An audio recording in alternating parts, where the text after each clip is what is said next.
Revista Espírita, junho 1861. Jornal de Estudos Psicológicos. Allan Kardec. Ano 4, número 6, primeira parte. Channing. Discurso sobre a vida futura. Pregado por Channing no domingo da Páscoa de 1834, após a morte de um de seus amigos. Várias vezes temos reproduzido nesta revista ditados espontâneos do espírito Channing, que não desmentem a sua superioridade de caráter e de inteligência.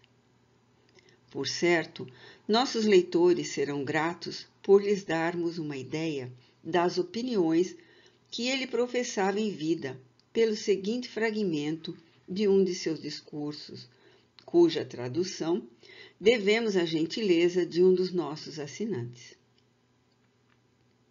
Sendo seu nome pouco conhecido na França, faremos procedê-lo de breve notícia biográfica. William Ellery Channing nasceu em 1780, em Newport, Rhode Island, estado de Nova York. Seu avô, William Ellery, assinou a famosa Declaração da Independência. Channing foi educado no Harvard College, destinado à profissão médica, mas seus gostos e aptidões o levaram à carreira religiosa e, em 1803, tornou-se ministro da Capela Unitarista de Boston. Sempre permaneceu nessa cidade, professando a doutrina dos unitaristas, seita protestante que conta numerosos adeptos na Inglaterra e na América, nas camadas mais elevadas. Fez-se notar por seus pontos de vista amplos e liberais. Por sua eloquência notável, por suas numerosas obras e pela profundidade de sua filosofia, é contado ao número dos homens mais destacados dos Estados Unidos. Partidário declarado da paz e do progresso, pregou sem tréguas contra a escravidão e fez a essa instituição uma guerra tão obstinada que a muitos liberais tal excesso de zelo, prejudicial à sua popularidade, por vezes parecia inoportuno. Seu nome fez autoridade entre os anti-escravagistas. Morreu em Boston em 1842, aos 62 anos. Gennett o sucedeu como chefe da seita dos unitaristas. Para a massa dos homens, o céu é quase sempre um mundo de fantasia. Falta-lhe substância. A ideia de um mundo no qual existem seres sem corpos grosseiros, espíritos puros ou revestidos de corpos espirituais ou etéreos, parece-lhes pura ficção. Aquilo que nem se pode ver nem tocar não lhes parece real.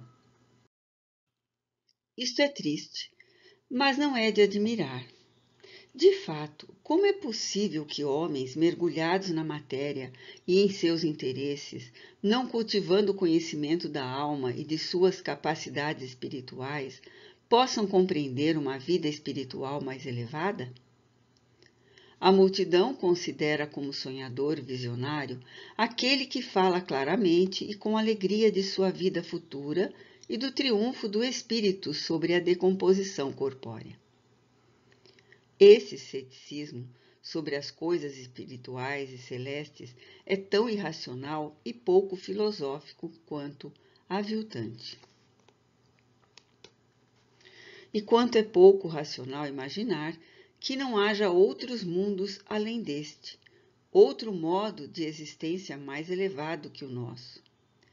Quem é aquele que, percorrendo os olhos sobre essa criação imensa, pode duvidar que não haja seres superiores a nós, ou ver algo despropositado em conceber o espírito num estado menos circunscrito, menos entravado do que na Terra? Em outras palavras, que haja um mundo espiritual?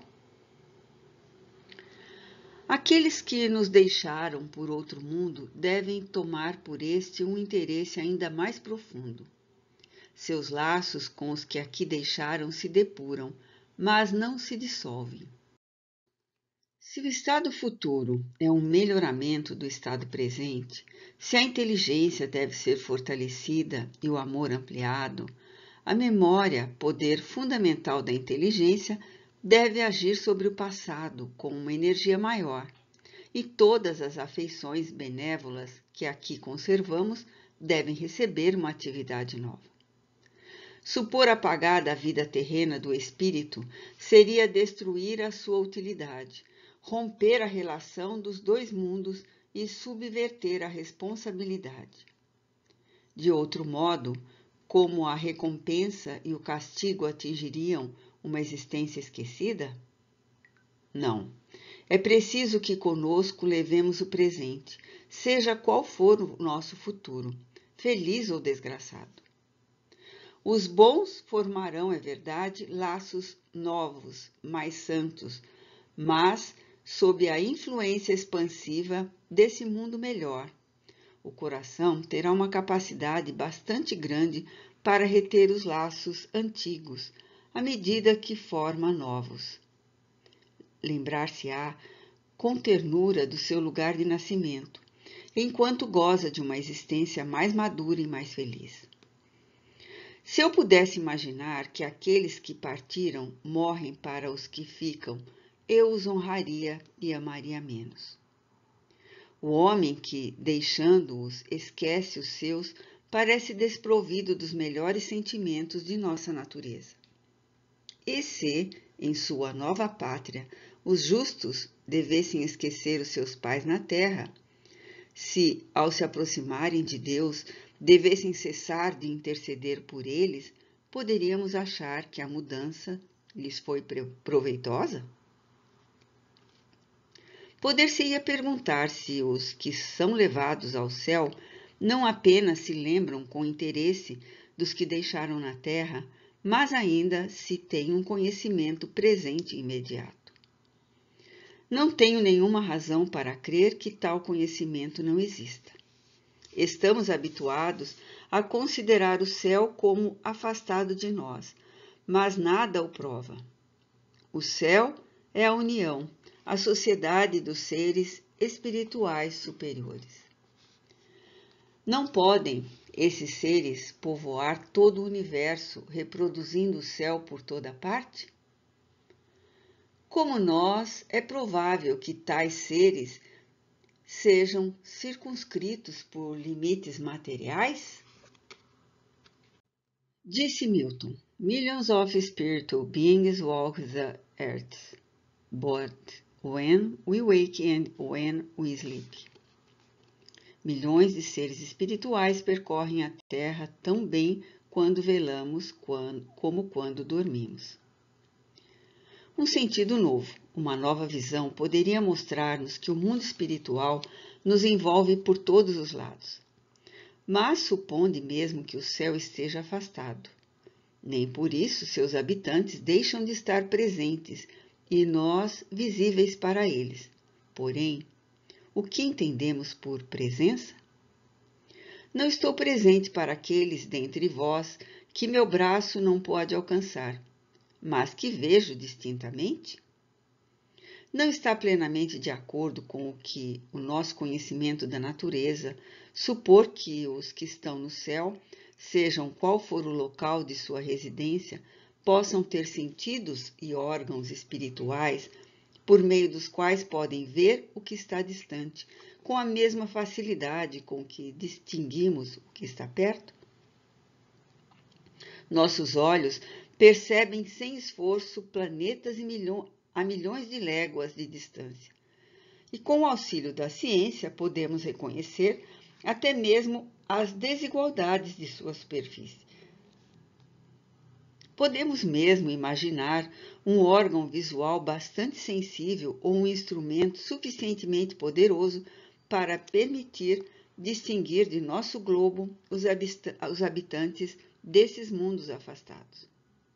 Por que, então, os que entraram na sua fase de existência mais elevada, que estão revestidos de corpos espiritualizados, não poderiam contemplar nossa terra tão facilmente quanto na época em que era sua morada? Isto pode ser verdade, mas se o aceitamos assim, não abusamos. Poder-se-ia abusar. Não pensamos nos mortos como se eles nos contemplassem com um amor parcial terreno. Eles nos amam mais do que nunca, mas com uma afeição espiritual depurada. Têm por nós apenas um desejo, o de que nos tornemos dignos de nos reunirmos em sua morada de beneficência e de piedade. Sua visão espiritual penetra as nossas almas. Se pudéssemos ouvir a sua voz, não seria uma declaração de afeição pessoal, mas um apelo vivificante a maiores esforços, a uma abnegação mais firme, a uma caridade mais ampla, a uma paciência mais humilde, a uma obediência mais filial à vontade de Deus. Eles respiram a atmosfera da benevolência divina, e sua missão é agora mais elevada do que o era aqui. Perguntar-me-eis se nossos mortos conhecem os males que nos afligem. Existirá sofrimento nesta vida bendita? Respondo que não posso considerar o céu senão como um mundo de simpatias. Parece-me que nada pode melhor atrair o olhar de seus habitantes benfazejos do que a visão da miséria de seus irmãos. Mas esta simpatia se dá origem à tristeza. Está longe de tornar infelizes os que a sentem. Neste mundo inferior, a compaixão desinteressada, aliada ao poder de abrandar o sofrimento, é uma garantia de paz, muitas vezes proporcionando os mais puros prazeres. Livres de nossas enfermidades presentes e esclarecidos pela visão mais dilatada da perfeição da governança divina, esta simpatia acrescentará mais encanto à virtude dos seres abençoados e, como qualquer outra fonte de perfeição, só fará aumentar-lhes a felicidade. Nossos amigos que nos deixam por esse outro mundo não se encontram no meio de desconhecidos. Não têm esse sentimento desolado de haver trocado a pátria por uma terra estrangeira. As mais ternas palavras de amizade humana não se aproximam dos acentos de felicitações que os esperam quando chegarem àquela morada. Lá, o espírito tem meios mais seguros de se revelar do que aqui. O recém-chegado sente-se e se vê cercado de virtudes e de bondade, e por essa visão íntima dos espíritos simpáticos que os rodeiam, ligações mais fortes que as cimentadas pelos anos na terra podem criar-se momentaneamente. As mais íntimas afeições na terra são frias comparadas às dos espíritos. De que maneira eles se comunicam? Em que língua e por meio de que órgãos? Ignoramo-lo, mas sabemos que o espírito, progredindo, deve adquirir maior facilidade para transmitir o seu pensamento. Incorreríamos em erro se crêssemos que os habitantes do céu se limitam à comunicação recíproca de suas ideias. Ao contrário, os que atingem esse mundo entram em novo estado de atividade, de vida e de esforços. Somos levados a pensar que o estado futuro seja de tal modo feliz que ninguém ali necessite de auxílio, que o esforço cesse, que os bons nada tenham a fazer senão gozar. A verdade, entretanto, é que toda ação na terra, mesmo a mais intensa, não passa de jogo infantil, comparado à atividade, à energia desdobrada nessa vida mais elevada. E deve ser assim, porquanto não há princípio mais ativo que a inteligência, a beneficência, o amor da verdade, a sede da perfeição, a piedade pelos sofrimentos e o devotamento à obra divina, que são os princípios expansivos da vida de além-túmulo. É então que a alma tem a consciência de suas capacidades, que a verdade infinita se manifesta diante de nós, que sentimos que o universo é uma esfera sem limites para a descoberta, para a ciência, para a caridade e para a adoração. Esses novos objetivos da vida, que reduzem a nada os interesses atuais, manifestam-se constantemente. Não se deve, pois, imaginar que o céu seja composto de uma comunidade estacionária. Eu o concebo como um mundo de planos e de esforços prodigiosos para o seu próprio melhoramento. Considero-o como uma sociedade a atravessar fases sucessivas de desenvolvimento, de virtudes, de conhecimentos, de poder, pela energia de seus próprios membros. O gênio celeste está sempre ativo a explorar a grande lei da criação e os princípios eternos do espírito, a desvendar o belo na ordem do universo e a descobrir os meios de avanço para cada alma. Lá, como aqui, a inteligência de diversos graus e os espíritos mais evoluídos encontram a felicidade e o progresso, educando os mais atrasados.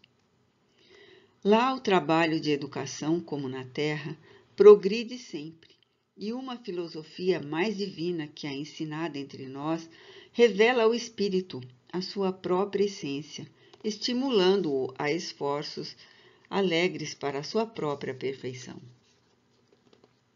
O céu encontra-se em relação com outros mundos. Seus habitantes são os mensageiros de Deus em toda a criação. Eles têm grandes missões a cumprir e, pelo progresso de sua existência sem fim, pode Deus lhe confiar o cuidado de outros mundos. Esse discurso foi pronunciado em 1834. Nessa época, não se cogitava de manifestações de espíritos na América. Channing, portanto, não as conhecia. Do contrário, teria afirmado o que, em certos pontos, apenas admitiu como hipótese. Mas não é notável ver esse homem pressentir com tanta precisão aquilo que só deveria ser revelado alguns anos mais tarde?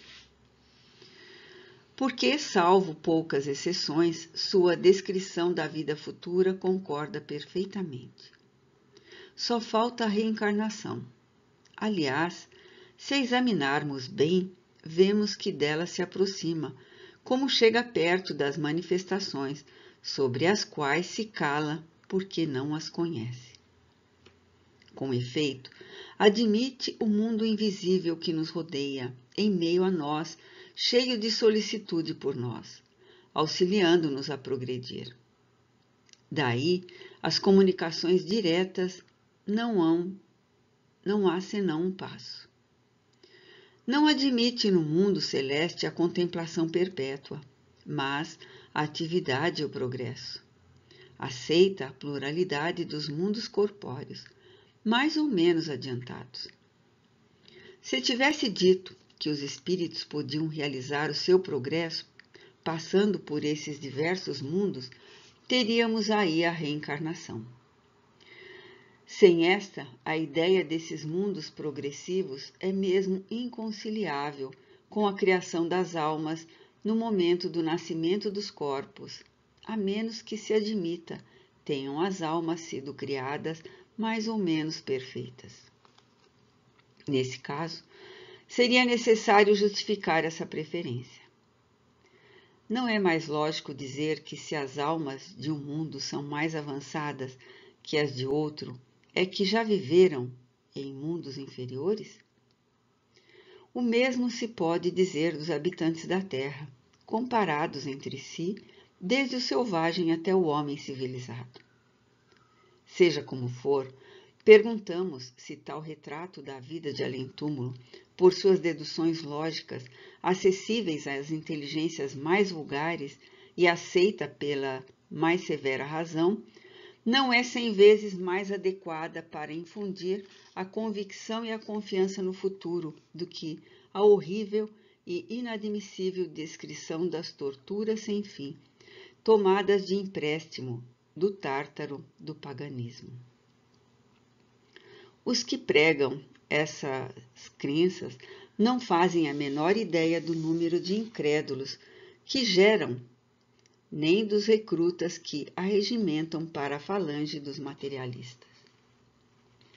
Notemos que Newton, citado nesse discurso, emite sobre o mundo invisível ambiente uma opinião em tudo conforme a de Channing, que é também a dos espíritas modernos.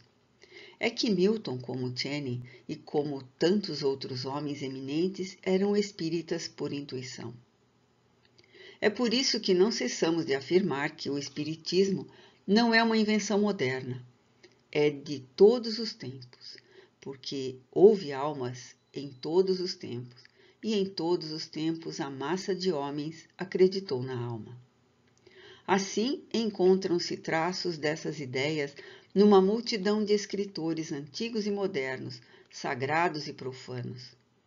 Essa intuição das ideias espíritas é de tal modo geral que vemos todos os dias uma porção de pessoas que, delas, ouvindo falar pela primeira vez, absolutamente não se admiram. Não faltava senão uma sistematização para a sua crença. Correspondência. Carta ao Sr. Roustan de Bordeaux. A carta seguinte nos foi enviada pelo Sr. Roustan, advogado na Corte Imperial de Bordeaux, antigo bastonário. Os princípios aí altamente expressos por um homem de sua posição, posto entre os mais esclarecidos, talvez levem a refletir aqueles que, julgando ter o privilégio da razão, classificam sem cerimônia todos os adeptos do espiritismo como imbecis. Meu caro senhor e muito honrado chefe espírita, recebi a doce influência e colhi o benefício destas palavras do Cristo a Tomé. Felizes os que não viram e creram. Profundas, verdadeiras e divinas palavras que mostram a via mais segura, a mais racional, que conduz à fé, segundo a máxima de Paulo, que o Espiritismo cumpriu e realiza. Rationabile sit obsequium vestrum. Quando vos escrevi em março último, pela primeira vez, dizia: nada vi, mas li e compreendi e creio. Deus me recompensou muito por ter acreditado sem ter visto.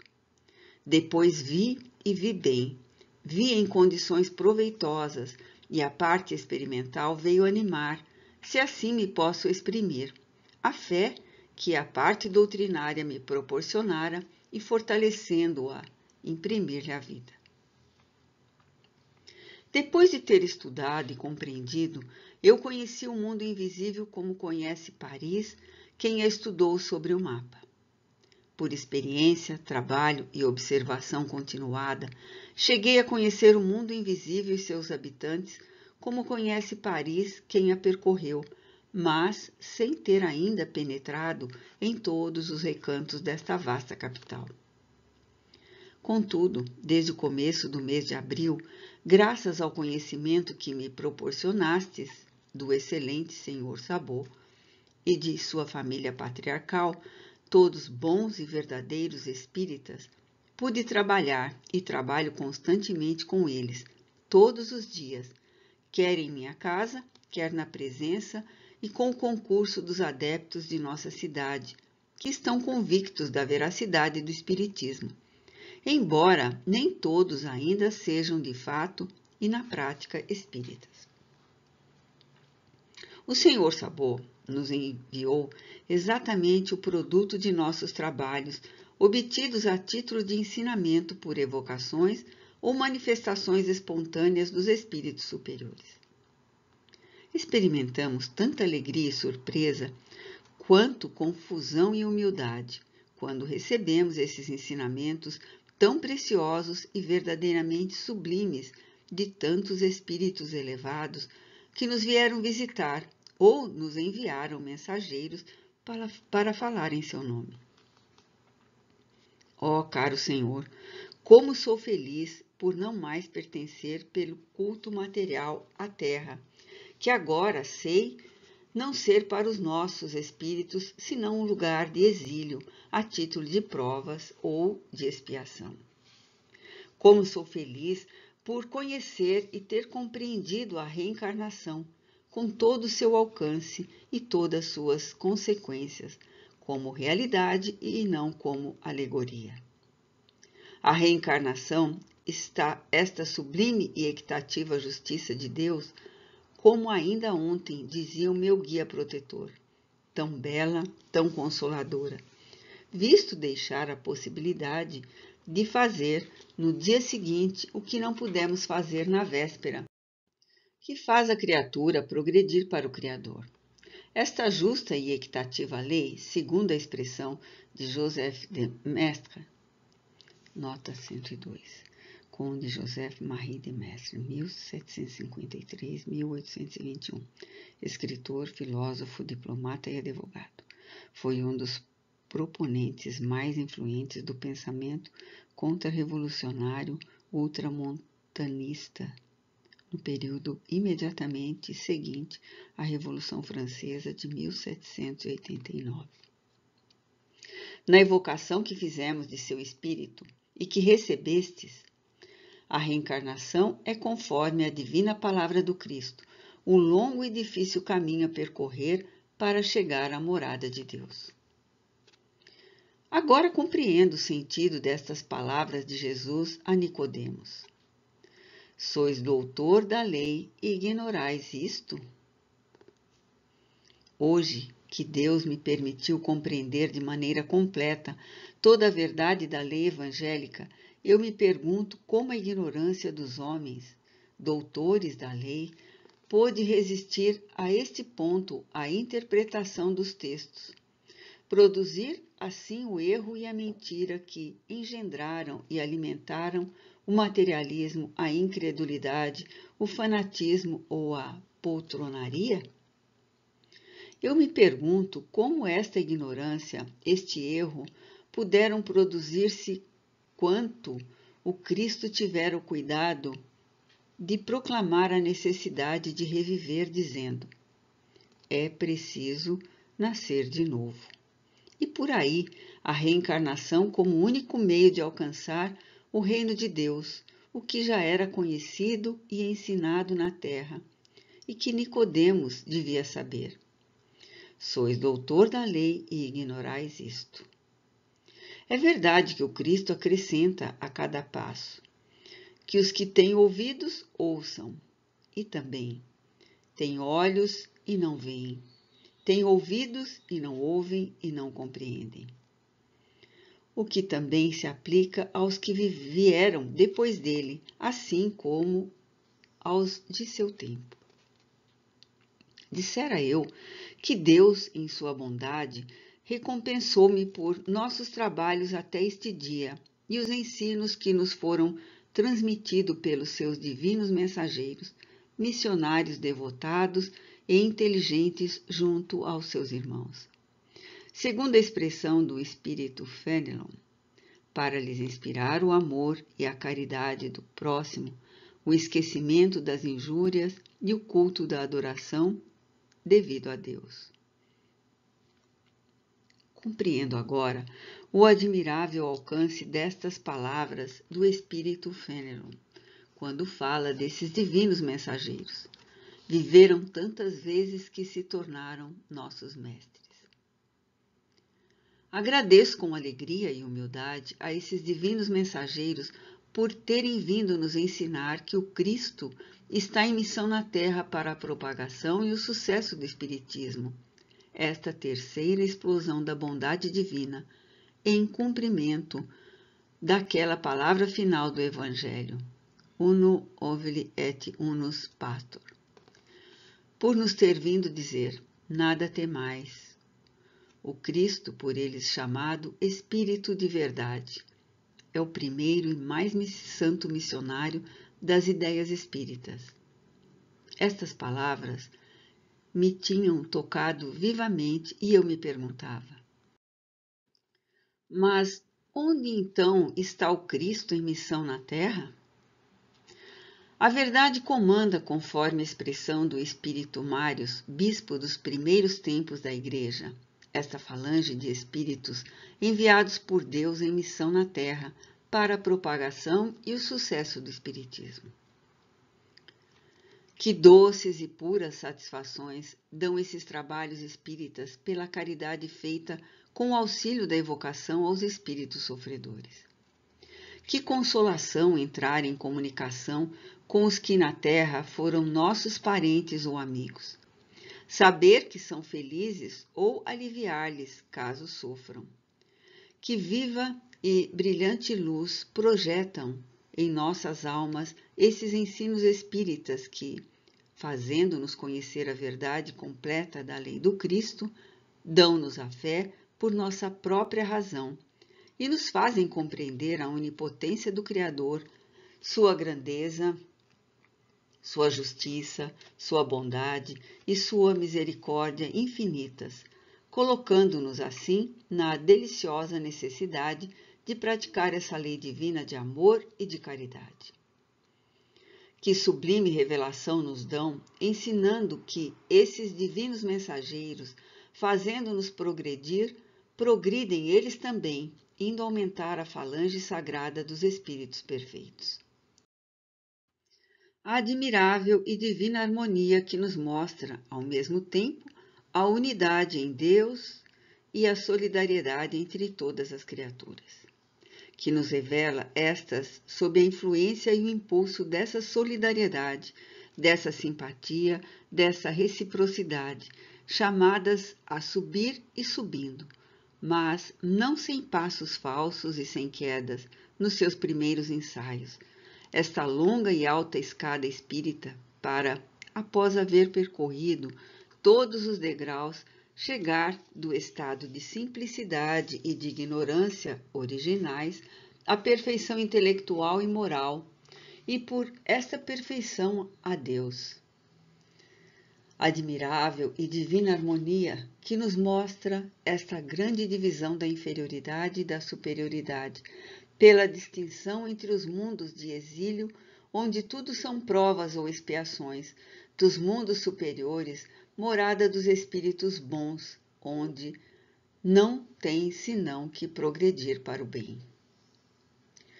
Bem compreendida, a reencarnação ensina aos homens que eles aqui se acham de passagem, livres para não mais voltar, se para isso fizerem o que for necessário.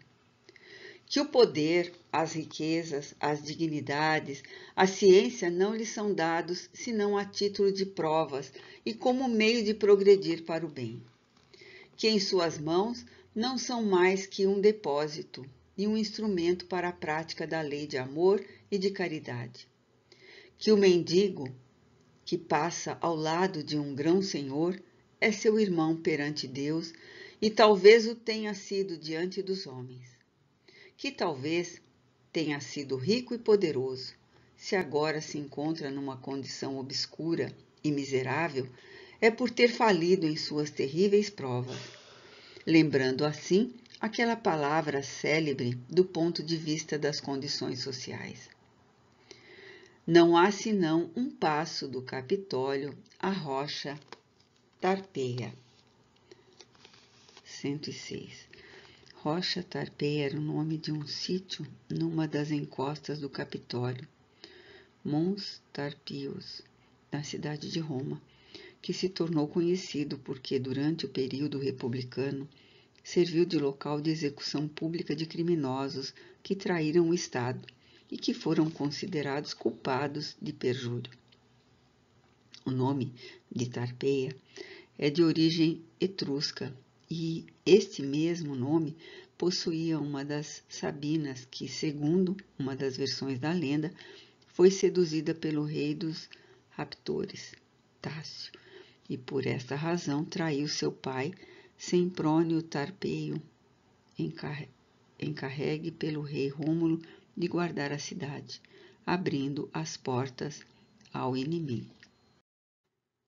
Com a diferença de que, pela reencarnação, o espírito se levanta de sua queda e pode, depois de haver remontado ao Capitólio, lançar-se de seus picos às regiões celestes, morada esplêndida dos espíritos bons.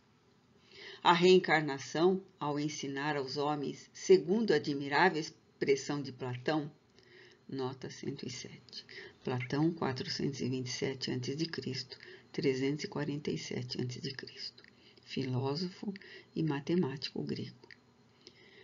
Que não há quem não descenda de um pastor, nem pastor que não descenda de um rei, dissipa todas as vaidades terrenas, liberta do culto material, nivela moralmente todas as condições sociais.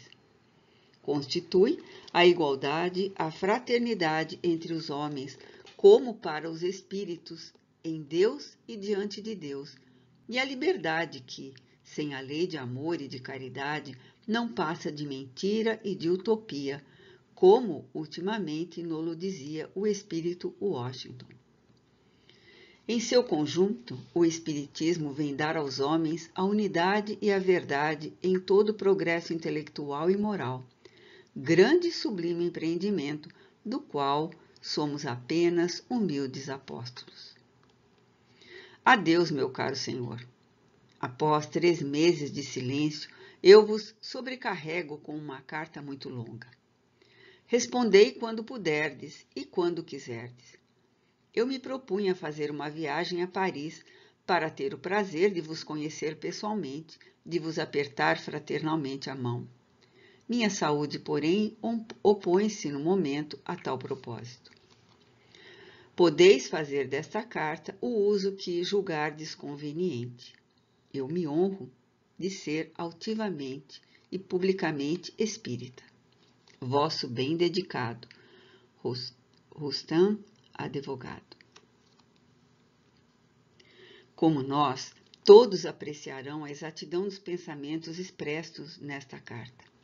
Vê-se que, embora iniciado recentemente, o Sr. Rustam passou a mestre em assunto de apreciação. É que estudou séria e profundamente, o que lhe permitiu apanhar com rapidez todas as consequências dessa grave questão do espiritismo, não se detendo em sentido oposto a muita gente na superfície. Dissera ainda nada ter visto, mas estava convencido, porque havia lido e compreendido.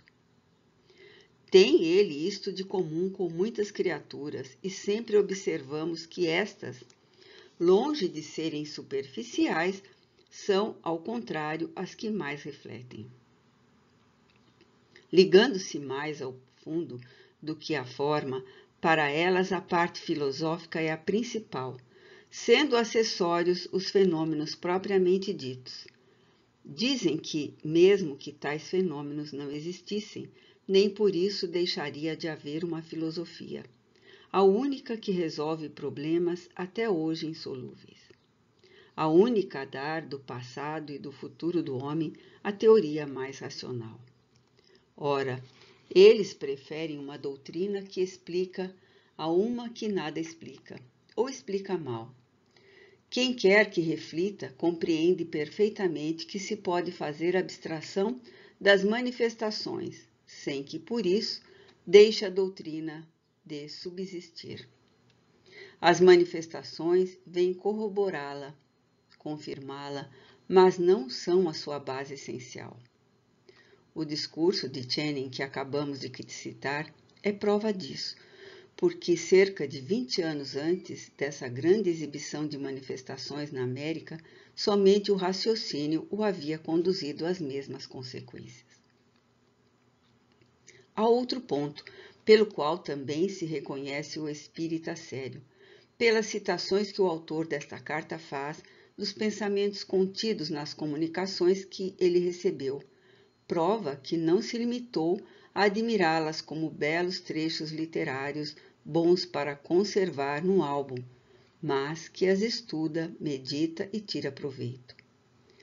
Infelizmente, há muitos para quem esse importante ensinamento permanece letra morta, que colecionam essas belas comunicações como certa gente coleciona belos livros, mas sem os ler.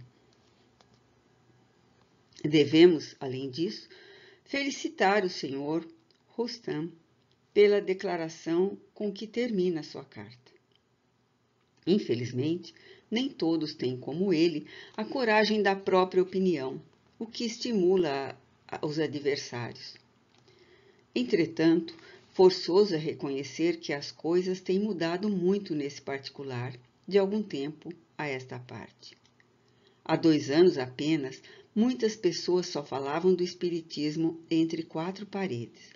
Só compravam livros às escondidas e tinham grande cuidado em não os deixar em evidência. Hoje é bem diferente. Já se familiarizaram com os epítetos grosseiros dos gracejadores e deles se riem em vez de se ofenderem. Não mais têm receio de confessar-se espíritas abertamente, como não temem dizer-se partidários de tal ou qual filosofia, do magnetismo, do sonambulismo, etc.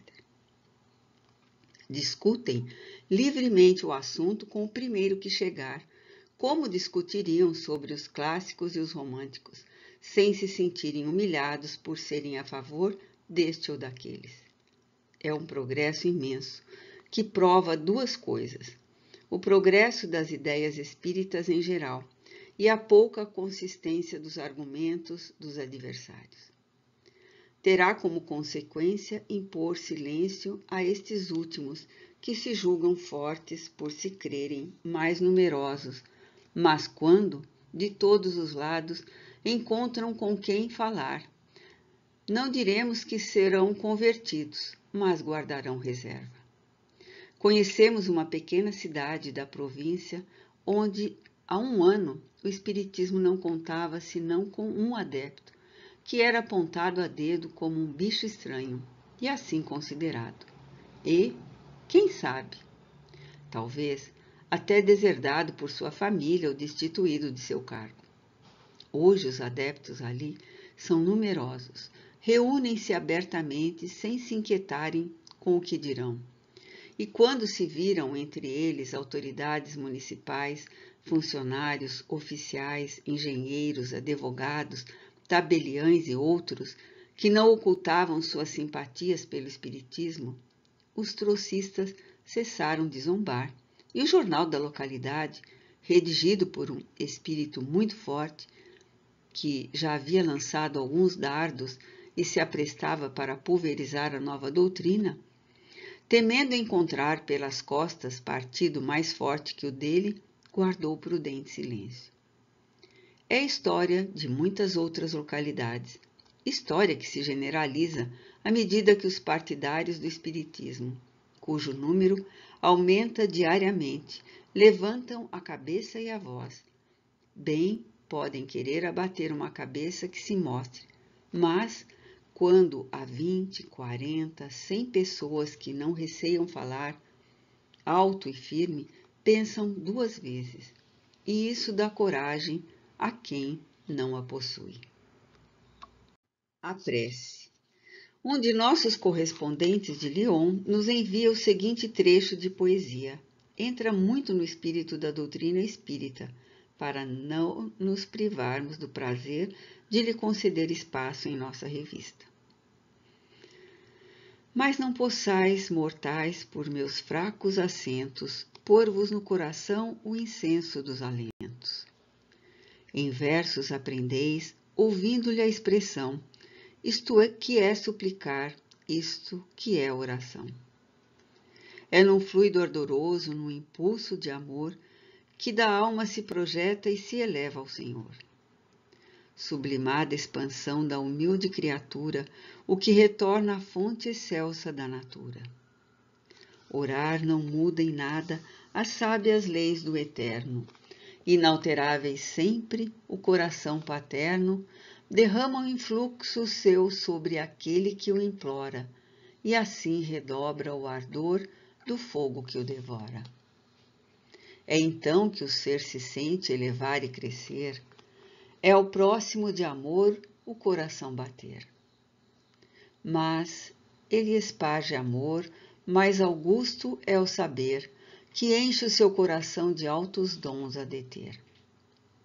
Um santo anseio, então, de rogar pelos mortos, sob o peso da pena e agudos desconfortos, não mostra a precisão que o estado seu reclama, de então lhes dirigir o fluido da alma que ama, que bálsamo eficaz e tão consolador penetra-lhes no ser como um libertador. Tudo se lhe reanima, um raio de esperança ajuda-lhes o esforço e a redenção os lança. Assim como os mortais vencidos pelo mal, que um bálsamo supremo os leva ao natural, regenerados são por um impulso oculto da augusta prece ardente e seu divino culto. Redobremos o ardor, nada se perde, enfim. Peçamos mais e mais por eles até o fim. A prece, sempre a prece, essa chispa divina, faz-se foco de amor, pois ao final domina. Sim, pelos mortos sempre oremos com fervor, que eles nos enviarão doce raio de amor. Jolie. Nestes versos, evidentemente inspirados por um espírito elevado, o objetivo é os efeitos da prece são definidos com perfeita exatidão. Certamente Deus não derroga suas leis a pedido nosso, pois de outro modo seria a negação de um de seus atributos, que é a imutabilidade, mas a prece age principalmente sobre aquele que constitui o seu objetivo. É, em primeiro lugar, um testemunho de simpatia e de comiseração que se lhe dá e que, por isso mesmo, faz com que a sua pena lhe pareça menos pesada. Em segundo lugar, tem por efeito ativo estimular o espírito ao arrependimento das suas faltas, inspirando-lhe o desejo de as reparar pela prática do bem. Disse Deus: a cada um segundo as suas obras. Lei eminentemente justa que nos põe a sorte em nossas próprias mãos e que tem como consequência subordinar a duração da pena à duração da impenitência. De onde se segue que a pena seria eterna, se eterna fosse a impenitência? Se, pois, pela ação moral da prece, provocarmos o arrependimento e a reparação voluntária, por ela mesma abreviamos o tempo da expiação. Tudo isso está perfeitamente expresso nos versos acima. Esta doutrina pode não ser muito ortodoxa aos olhos dos que creem num Deus impiedoso, surdo à voz que o implora, condenando às torturas sem fim suas próprias criaturas pelas faltas de uma vida passageira. Mas convenhamos que ela é mais lógica e mais conforme à verdadeira justiça e à bondade de Deus. Tudo nos diz, assim a religião como a razão, que Deus é infinitamente bom. Com o dogma do fogo eterno, forçoso é ajuntar que ele é, ao mesmo tempo, infinitamente impiedoso. Dois atributos que se anulam reciprocamente, pois um é a negação do outro. Quanto ao mais, o número dos partidários da eternidade, das penas, diminui todos os dias. É um fato positivo, incontestável. Logo, estará tão restrito que poderão ser contados. E mesmo que a Igreja, desde hoje, taxasse de heresia e, consequentemente, rejeitasse de seu seio todos quantos não creem nas penas eternas, haveria, entre os católicos, mais heréticos do que verdadeiros crentes, sendo preciso condenar, ao mesmo tempo, todos os eclesiásticos e teólogos que, como nós, interpretam essa palavra num sentido relativo e não absoluto.